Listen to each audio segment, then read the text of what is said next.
Hi friends, எல்லோருக்கும் வணக்கம். எல்லோரும் எப்படி இருக்கீங்க? நல்லா இருக்கீங்களா? இன்றைக்கி அடுத்த பாட்டு தான் பார்க்க போகிறோம். அதுக்கு முன்னாடி நீங்கள் செய்ய வேண்டிய விஷயம் என்ன அப்படின்னு கேட்டிங்கன்னா, மறக்காமல் நம்ம மிஸ்ஸஸ் வெல்த் டிப் சேனலை சப்ஸ்கிரைப் பண்ணிக்கோங்க. கீழே இருக்க பெல் பட்டனையும் கிளிக் பண்ணிக்கோங்க. வாங்க கதைக்குள்ளே போகலாம். அவருக்கு உடம்பு முடியாமல் ஆனதுக்கப்புறம் ஆஃபீஸில் எல்லாருமே ஒரு மாதிரி மனசு கஷ்டமாக இருந்துச்சு. ஏன் அப்படின்னா, அவருக்கு ஏதோ ஒரு முக்கியமான ஒரு ஆப்ரேஷன் பண்ணணும் அப்படிங்கிற மாதிரி சொன்னாங்க. அதனால் எல்லாருமே ரொம்ப வருஷமாக வேலை பார்க்குறாரு, ரொம்ப நல்ல ஒரு மனசுள்ள ஆள் அப்படின்னு சொல்லிட்டு ரொம்ப கவலைப்பட்டுட்டு இருந்தாங்க. அதை பற்றியே ஆஃபீஸில் எல்லோரும் பேசிகிட்டு இருந்தாங்க. நான் கொஞ்ச நாள் தான் ஆகுது, நான் அவர்கிட்ட ரொம்ப பேசினது கிடையாது. ரொம்ப அவர் யாருக்கிட்டையும் அதிகமாக பேச மாட்டார். ஆனால் எல்லா வேலையிலையும் கரெக்டாக இருப்பார். யாருக்குமே ஒரு நல்லது செய்யக்கூடிய, ஒரு நல்லது நினைக்கக்கூடிய ஒரு ஆள் அப்படின்னு சொல்லி எல்லாருமே பேசிகிட்டு இருந்தாங்க.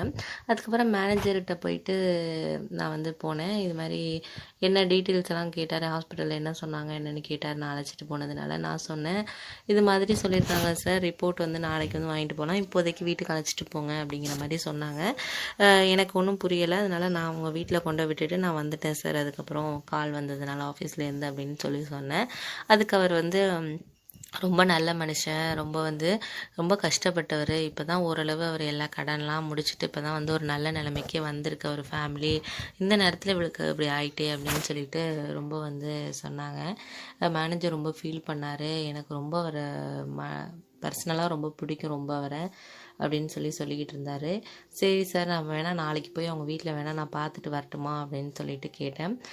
வேணால் நீ ஒரு ஆஃப் டே லீவ் எடுத்துக்கோ, போய் வேணால் அவங்கள அழைச்சிட்டு போய் ஹாஸ்பிட்டலில் விட்டுட்டு அவங்க என்ன சொல்கிறாங்க என்னென்னு கேட்டுட்டு வாப்பா அப்படின்னு சொன்னார். சரி அப்படின்னு சொல்லிட்டு நானும் வீட்டுக்கு ஆஃபீஸ் முடிச்சு வந்தேன். அப்புறம் அம்மா கிட்ட இங்கே நடந்த விஷயத்தையெல்லாம் சொல்லிக்கிட்டு இருந்தேன். பாவம் கஷ்டப்படுத்தினதே தான் கடவுள் கஷ்டப்படுத்த விடுறாரா அப்படின்னு சொல்லிட்டு அம்மாவும் கூட ஃபீல் பண்ணிக்கிட்டு தான் இருந்தாங்க. நீ வேணால் நாளைக்கு போயிட்டு அவன் மேனேஜர் சொன்ன மாதிரி அவரை ஹாஸ்பிட்டலுக்கு அழைச்சிட்டு போய் நீ பார்த்து என்னென்னு கேட்டுட்டு வாடா, நம்மளால் முடிஞ்சதை நம்ம உதவியை பண்ணுவோம் அப்படிங்கிற மாதிரி சொன்னாங்க. சரின்னு சொல்லிட்டு நானும் மறுநாள் காலையில் ஒரு 9 மணிக்கா அவங்க வீட்டுக்கு போனேன். அப்போ அவங்க ஒய்ஃபு குழந்த 2 பேர் பிள்ளைங்க இருந்துச்சுங்க. அப்போ அவர் என்னை பார்த்துட்டு அழுதார். ரொம்ப ஒரு மாதிரி மனசே கஷ்டமாக இருந்துச்சு.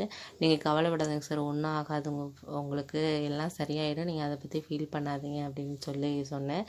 என்னப்பா இப்போ தான் எல்லா நிலமையும் மாறுனுச்சுன்னு நினச்சேன், அதுக்குள்ளே உடம்புல இந்த மாதிரி பிரச்சனை வந்துருச்சே அப்படின்னு சொன்னார். சார், யாருக்கு எப்போ எந்த பிரச்சனை வரும்னு சொல்ல முடியாது. வெளியிலேருந்து வர பிரச்சனையை நம்ம சமாளிச்சிடலாம். நம்ம உடம்புல இருக்க பிரச்சனைகள் எப்போ என்ன உடம்பு யாருக்கு என்ன ஆகும்லாம் சொல்ல முடியாது சார். அந்த மாதிரி ஒரு இதில் தான் இருக்கிறோம் நம்ம. அதனால் எல்லாருக்கும் வரக்கூடிய விஷயந்தான். அதனால் நீங்கள் எதை பற்றியும் கவலைப்படாதீங்க, மனசை மட்டும் தைரியமாக வச்சுக்கோங்க அப்படின்னு சொன்னேன் அவர்கிட்ட. அதுக்கப்புறம் ஹாஸ்பிட்டலுக்கு போவோமா சார், என்ன நேற்று வர சொல்லியிருந்தாங்களே அப்படின்னு சொல்லிட்டு சொன்னேன். அதுக்கப்புறம் ஆமாப்பா அப்படின்னு சொல்லிட்டு அப்புறம் அவரை கிளப்பி அவங்க ஒய்ஃபு எல்லாம் நாங்கள் எல்லோரும் போனோம். குழந்தைங்கள மட்டும் அவங்க அம்மா கிட்ட விட்டுட்டு போனோம்.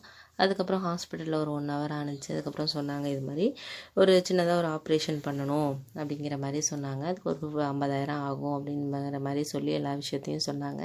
நான் உடனே மேனேஜருக்கு ஃபோன் அடித்தேன். அவர் சொன்னார், எதை பற்றியும் கவலைப்பட வேண்டாம், உடனே பண்ணிடலாம், ஒரு 2 டேஸில் பண்ணணும்னு சொல்கிறாங்க சார் அப்படின்னா. அதெல்லாம் ஒன்றும் பிரச்சனை இல்லை, எல்லாம் பண்ணிடலாம், நான் பணம் நான் கொடுக்குறேன்ப்பா அப்படிங்கிற மாதிரி மேனேஜர் சொன்னார்.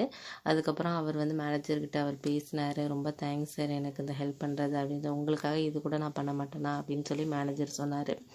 அப்போ சரின்னு சொல்லிட்டு நம்ம ஹாஸ்பிட்டலில் எல்லா விஷயங்களும் முடிச்சுட்டு அவங்கள கொண்டாந்து நான் அவங்க வீட்டில் விட்டுட்டு வந்தேன் ஆஃபீஸ்க்கு மத்தியானத்துக்கு மேலே.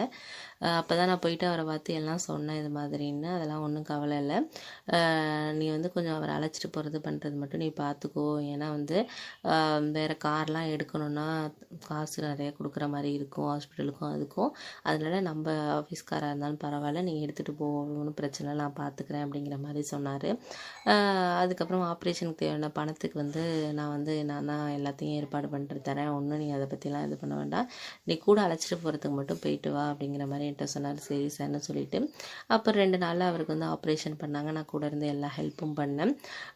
சார், மேனேஜர் சார் பணம் கொடுத்தாரு, எல்லாம் நல்லபடியாக முடிஞ்சிச்சு. அவர் ஒரு மாதத்துக்கு ரெஸ்ட் எடுக்கணும், அதுக்கப்புறம் வேலை பார்க்கலாம் அப்படிங்கிற மாதிரி ஹாஸ்பிட்டலில் சொல்லியிருந்தாங்க. சரின்னு சொல்லிட்டு அவரும் லீவ் எடுத்துக்கலாம் சார் அப்படிங்கிற மாதிரி தான் இருந்தார். அதுக்கு மேனேஜர் சொன்னால், 1 மாதம் இல்லை, நீ 2 மாதம் ஆனாலும் வீட்டில் நல்லா ரெஸ்ட் எடுத்துகிட்டு பண்ணுங்கள், அது வரைக்கும் யாராச்சும் டெம்பரவரியாக நான் அந்த இடத்துக்கு யாருக்காவது வேலைக்கு போட்டுக்குவோம் அப்படிங்கிற மாதிரி சொன்னாங்க.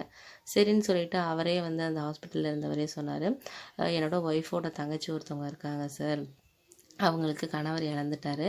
அவருங்க வந்து படிச்சிருக்காங்க, நல்லா வேலை இல்லாமல் வீட்டில் தான் இருக்கிறாங்க. வேணா அவங்கள வந்து நான் இருந்த இடத்துக்கு ஒரு 2 மாதத்துக்கு வேலைக்கு போட்டு பார்த்துக்கிறீங்களா? ஏன்னா அவங்க அந்த சம்பாத்தியம் வந்தால் கூட எங்கள் வீட்டில் வந்து கொஞ்சம் ஹெல்ப்பாக இருக்கும், கொஞ்சம் எல்லாத்துக்கும்.